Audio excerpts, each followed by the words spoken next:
Hello and welcome back to another Board Crazy review. This week we are reviewing Jaws. I can speak. I'm D. I'm joined by these two. I'm Graham. And I am Quint. I'm Will. Are you? Yeah, you are Will. Yes. Hello, everyone. Yes. So, before we get started with our actual review, we're going to run my introduction to the game from our gameplay video, which you can also check out if you've not done so yet. There'll also be a time listed if you want to just skip right back to the action here. So, here that goes. Jaws is a game for 2 to 4 players, designed by Prospero and published by Ravensburger. The game is an adaptation of the classic 1975 motion picture, where one player plays as the titular shark while the others control the movie's 3 protagonists. Winning is a simple matter of kill or be killed. The game is played over 2 acts. In the first act, Jaws swims around the waters surrounding Amity Island and devours swimmers. The swimmers are placed on the board by event cards that are revealed at the beginning of every round. Jaws' location, however, is secret and only known to the player controlling it, who does so with their private shark tracker pad. While Jaws is feeding, it's up to the 3 heroes to use their abilities to save swimmers and find the shark's exact location. Each hero has unique abilities of their own. Quint, for example, has the ability to launch 1 barrel per round into a nearby water space, and if he is able to do this and hit Jaws twice, the first act ends immediately. Otherwise, the first act will continue until the Jaws player has eaten 9 swimmers. The second act of the game takes place on Quint's ship, the Orca, which is comprised of 8 tiles that can be damaged or destroyed by the Jaws player. Both sides will receive bonus gear and abilities depending on how well they did in the first act. During the second act, the Jaws player will choose a location to resurface every round, and it's up to the 3 crew members on the boat to try to target the correct location in order to attack and then eventually kill Jaws. The Jaws player will win the game if they're able to completely destroy the Orca or kill all 3 crew members, while the crew members simply win by killing Jaws. Unfortunately, he has quite a bit more health than they do. Okay, so now everyone has a basic idea of how the game plays. I mean, hey, it's just Jaws, the movie, as a board game, right? Very much so, yeah. I want to know why we play the board game. We already see what happens in the just movie. watch the movie, see what happens. Yeah. Save this for ourselves. Well, we wouldn't save this any time. Same exact thing. Not the same length, probably, too. Yeah, that's actually they just rolled dice in the second half of the movie. Yeah. And the shark dies. Yeah. It's weird. Yeah, it's strange. So this is obviously very much a game of 2 halves, I think it's fair to say. 2 very distinct halves. Entirely different rule sets, pretty much. So I think it would make sense to talk about them individually. So, I think we should talk about, it makes sense to talk about the first half first, right? Act 1. That's logical. Yes, Act 1 on this side of the island. Or this side of the board, rather. The island, Amity Island. This side of the island. Not this side of the island, underneath. That's Yeah. Of the 2 halves, probably the one I prefer. I'll say it's very much like a condensed sort of like a Letters from Whitechapel sort of feel to it, where you got the hidden villain while the other players are all trying to figure out exactly where they are and put a stop to their nonsense. Yeah. Secret movement deduction. Yeah. Good time. Thanks, Will, for the description. I'm just going to not talk the rest of the video. It's interesting because it's such a small scale this time. That the areas the shark has to move in. There's 12 spaces total, compared to something like Whitechapel, where at the start of a round they could be anywhere. They can get away real quick in the middle of nowhere. Yeah, so it seems like there's a lot of maybe advantages for the shark in this. It can be difficult to nail it down, especially because the human characters have. Their options for actually stopping it they're limited. Quint has to shoot a barrel and hit it twice. Yeah, it's interesting because going into it when you first sit down, I'm like, oh, this actually should be somewhat doable, because you have a lot of space. The way the movement works allows for you to move around the board quickly. But yeah, I found it very difficult to actually end up hitting the shark. I think that what's interesting, and I think what makes it work really well, is that as the shark player, you never feel safe. Ever. You might be actually doing well, but at no point do you end your turn completely confident that things are going well, because there was so little room to maneuver, and like Right. any turn, pretty much, Quint can just show up and get a lucky hit on you. Yeah, I would totally get that I could see how you feel that from the shark perspective, especially with who is it that has the two movements in the fish finder? Hooper, right? Hooper's ability he can get pretty much anywhere he wants to on the board and use his fish finder, which is definitely scary for the shark. From the human's perspective, it still comes across as very difficult to find you because you're where the like. Well, it's because you have to work cooperatively. Yeah. Hooper can find the shark really easily, unless the shark uses its one special ability that keeps it hidden. Right. But after that, it can't. And Hooper can find the shark actually fairly easily because it's kind of easy to peg him like after he eats. You follow after the the shark feeding, eats. Yeah, yeah. exactly. But the Hooper can't capture the shark. It can't ping the shark, or not capture it. It can't ping it and force the next act to begin. So even though Hooper's very useful, or even Brody could spot it from a beach, it's up to Quint at the end of the day. And that's really fun because then everybody has their own roles as the hero players, and they have to work together, really work together, even more so than in Letters, where each individual detective can always find the bad guy on their own. It can be obviously frustrating for either side depending on who's doing better. But I think as a sort of stripped down, shorter version of that sort of cat and mouse kind of game, I really think it's a fun experience. And then the rule book does have rules, like separate rules in there for people if they just want to play like one side or the other instead of like doing both for like a shorter version. And I think this side of the two is one I would consider playing like that if I were like short on time or something. Right, I wanted to play the game.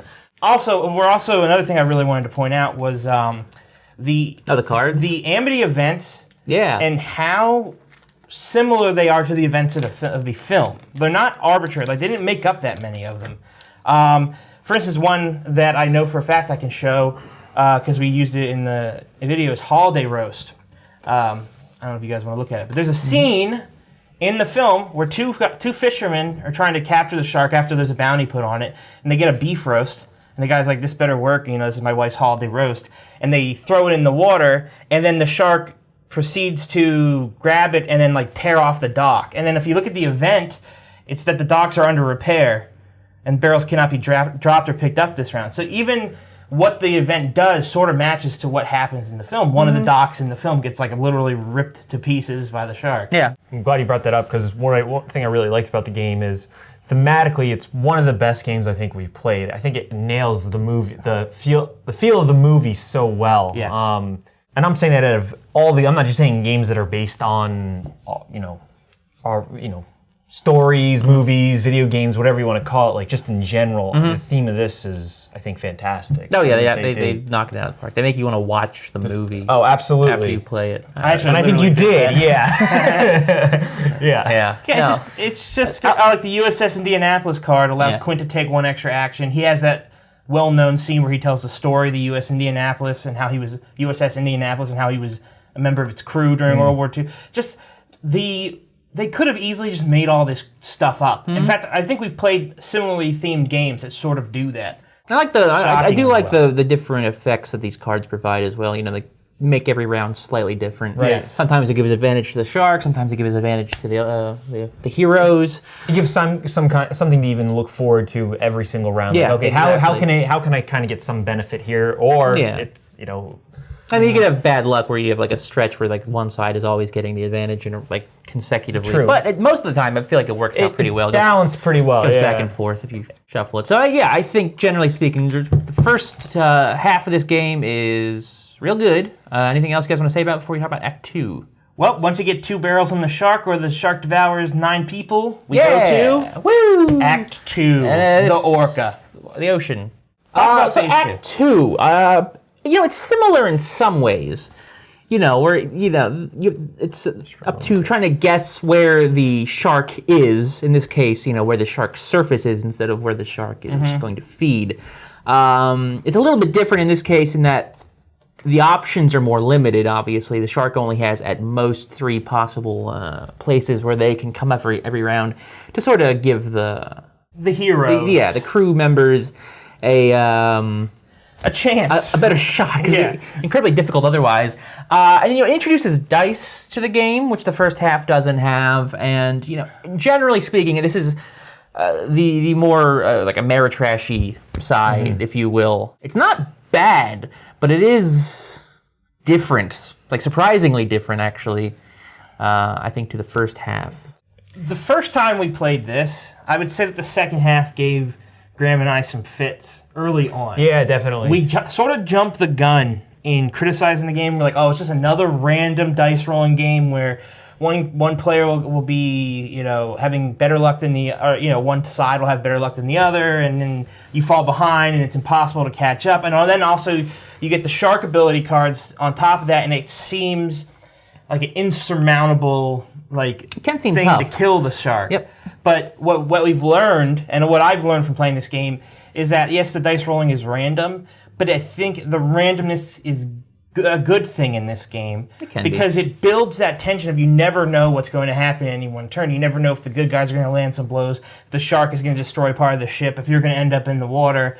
And it can lead to moments like we had in our very first session ever where it literally came down to the final roll. Yep. Like it was like we killed the shark or we lose the game, and those stakes don't get any higher in gaming. No. In tabletop gaming. Yeah. So Yeah, I feel like this game actually demonstrates the two styles really well. Whereas the first half, the Act 1 is going to be a very even experience. Typically, you know what you're going to get. It's not always going to play out exactly the same, but everything, it's fair. I think, for lack of a better word. This half, you get the dice rolling involved. There's a lot more luck. And it's going to be a bit more uneven. I think lower lows and higher highs. So situations where, again, one side just sweeps the decks, forgive the pun, with, the other side because the dice are going their way. But this also have this opportunity to provide the best moments of the game, the most memorable moments, like the one we were just talking about, where it came down to a swing of the bat on the shark, literally, with just this little sliver of boat left that they're standing on.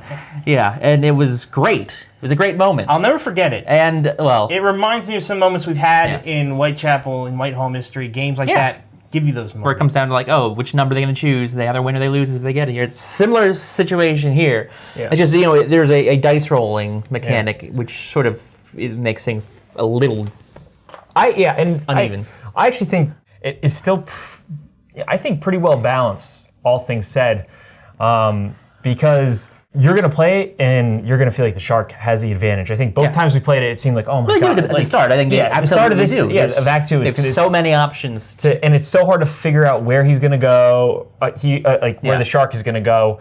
But then as the parts of the boat start to fall off and the shark has less spaces to go to, it becomes easier and easier to attack the shark. Yeah. And all of a sudden, you start to see the balance shift, and you're like, this is the brilliance of the game. And that's where the beauty of it really starts to show, because it's not there until the very end. And that's what I think is most of the time, so awesome about this part. Me personally, I can't stand Ameritrashy stuff. I hate when I feel like dice are controlling the game. But even with this, that's why I was so early to jump. If you were in the room with us when we were first playing this, I was like, this game is just... I was so frustrated with this. I think he destroyed half the ship before we started damaging. I was having fun. I know. Well, it was so frustrating. I was like, this is a terrible game. And then... like I said, I jumped in, and then it turned, and I'm like, okay, maybe this... And I was then suddenly we got lucky, but then it happened again. Quint died, too. Yeah. It was just like the movie. Yeah, it was a lot like the movie, But all of a sudden, there was only a quarter of the boat left. Yeah. But yeah, But it was consistent. It happened through every time we've played it. It seems comes down to a very close ending, which means that that's not coincidence. That's happening because of the design of the game. I will say that the way that it's designed leads to situations later in the round where you will often just have pointless turns, just turns you skip entirely because the shark does not want basically any of the resurface options they're getting, and they'll just basically hide for a turn, and you just wipe the board and start over. So it's a little, it's not constant it's not always riveting. Excitement. I agree. Those turns move quicker because there's not as much combat. Here, I wanted to mention something. You mentioned the resurface cards right now. First off, they're really smart how they you play 3 of them, and they determine what spots on the ship where the shark will resurface, obviously. But I think another brilliant thing they do is it allows the shark player to sort of build a strategy around them, not just on where they're going to resurface, but the evade value, which is basically the shark's like defensive value. You subtract it from your attack rolls. Armor class. It's armor class, yeah. And then the little hook symbols, which means that it shakes off anything that's attached to it. Yeah. And then also the amount of dice it can roll. I noticed that with D, depending on certain times of the game, he was sort of skewing towards evade versus attack.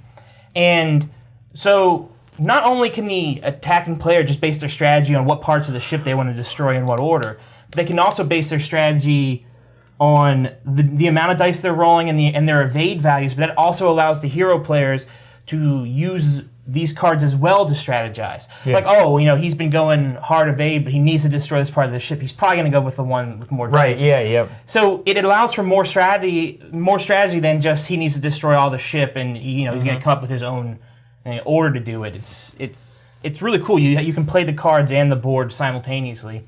My biggest issue with the game, because I really did love this game. I think it's very well designed, but my biggest issue with it, I don't know if this is necessarily a bad thing, but because it's split into 2 acts, it often feels like the first act isn't really necessary to get to the second. It doesn't. The effects from the first half and where you go when you're playing. And like you said, I know there's I think options to just play each act individually, which is great, and I'm glad they threw that in there.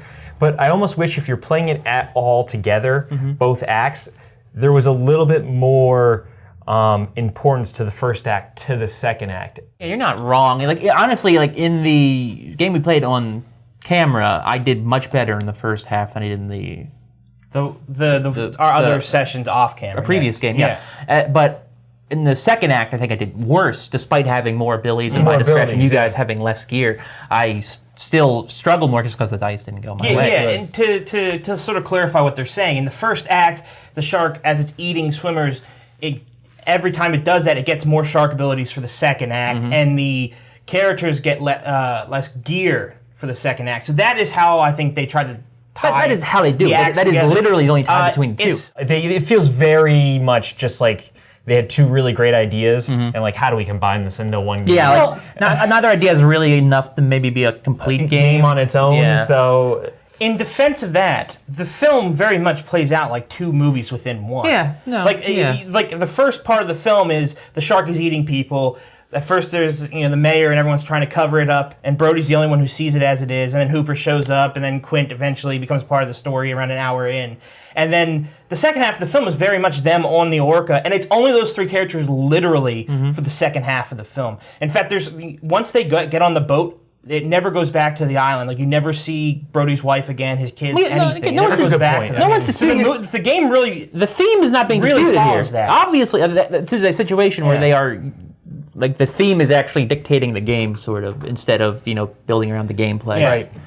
So, again, the theme is fantastic. And, I think just beyond capturing the movie, I love how it captures the decade, sort of. It looks very much like a 1970s board game. The fonts and the colors and the production and everything. Yeah, the colors, like this, sort of all faded, burnt orange color. You're absolutely. I didn't even think about the color, but the color scheme is very 70s. Yeah, and it just really lets you. It's easy to immerse yourself in the game as you play it. Just so cool. So here's the thing, though, about this game. I feel like you view this at a distance. You see the game. It's a well-known IP. It's a Target exclusive product right now. I don't think it's. I think Target was the first store to release it. It's not like exclusive. There's like a Target deal here. You go to the website, they say, "Hey, buy this at Target." That's what it says, like on the Ravensburger website, right? I think you look at this game, and I think a lot of people are going to buy this thinking it's kind of your average sort of family game in some ways. I mean, obviously, Jaws is a pretty dark theme, right? But Monopoly. It was rated PG, same rating as The Secret Life of Pets. Yeah. Perfect. Yeah, but I think you're gonna have a lot of people going into this expecting it to be one thing and kind of being surprised. This is a board game. Yeah. This is a game for enthusiasts. Yes. It's not like super heavy, but there is a rule book. You need to learn a lot of rules. This is not Yahtzee.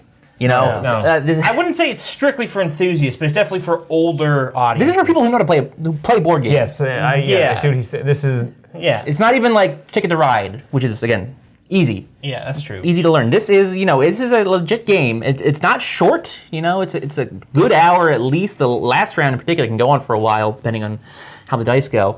Yeah, no, that's actually a good point. It's not like Jaws Monopoly. Yeah, it's like or Clue. Yeah. Jaws Trivial Pursuit. Yeah. No, and They'll that probably is be on the same shelves as those games. exactly, but yeah. that's and maybe that'd be a good thing actually. Yeah, I would hopefully hope it that gets more people playing. these kind of more in-depth board games. Yeah. Obviously, we all like this game. I think that's fair to say. It's definitely a game that provides some memorable moments. Perhaps more than most. And there are times where it might feel slightly longer than it should be. But generally speaking, I don't have any significant complaints about the game. I'm going to give it 4 stars out of 5. I think it's a really solid game that really can be. Each act can be played on its own. I didn't necessarily think that was a bad thing per se. It's just something that I realized that may bother people if they are. If they do go into this expecting, you could have to learn 2 games. Yeah, it's essentially what's going to happen. But I guess I'll give it 2 thumbs up. Okay, not like the 1.5 thumbs up. Yeah, it's maybe I don't have enough You need better control gradient. Yeah, I don't. For me, it comes down to something. It's kind of very simple for me. I'm a huge film buff, and I played this game, and I really enjoyed it. And I wasn't really bothered by the 2 halves that much. Maybe it was a little bit more. But then I watched the movie, and because the game made me want to watch the movie. So first off, that's a huge compliment. Then I watched the film, and I have an even greater appreciation for what this game does. Well, that's good. It's strikingly close. It is by far of all the themed games, video game, movie, any that we've ever played. It's the best I've seen at capturing the experience and the drama of the picture. Are you saying that Letters from Whitechapel did not make you want to watch In Hell? From Hell. From Hell? No, it didn't make me watch In Hell because that's not a thing. Or From Hell? This is kind of crazy, but in the moment, I think I like this game more than Letters from Whitechapel. Ooh. It's the first A+ he's ever going to give. No, it's not the first A+. Oh. But I'm going to give it an A. Wow. It is the best, like I said, the best adaptation of a video game or film or TV show or whatever that we've played. And I rarely play a game and am just eager to get right back in it right away. And this, I would play this game literally right now. If you All right, you heard him. We're going to play this game right now. We have other games to play, boys. Yes, we do. Calm down. We should get to that. So that was my score. A.D., take us out. So, that's our review of Jaws. If you enjoyed it, and we hope you did, you can, of course, you can comment. You can subscribe if you've not yet for more reviews like this every week and more gameplay videos every Friday. And you can share it with your friends if you're so inclined. That's always cool for us. Our social media links are listed below if you want to check those out. Our Facebook, Twitter, Instagram. You can follow each and every one of those. But that's it for now. You can come back this Friday if you're watching this new. We're going back up into the stars this week. Wait, I thought we were playing the Ghost in the Darkness, the board game. Yep, it's in the stars. Oh, it's a space version. It's a Space sci-fi lions. Ghost in the Darkness. You're hunting a space leopard or whatever it is. They were lions. Lions? Yeah. Sure. Yeah, that makes sense. Anyway, until then, thank you for watching, everybody. See you next time. Bye. So ya.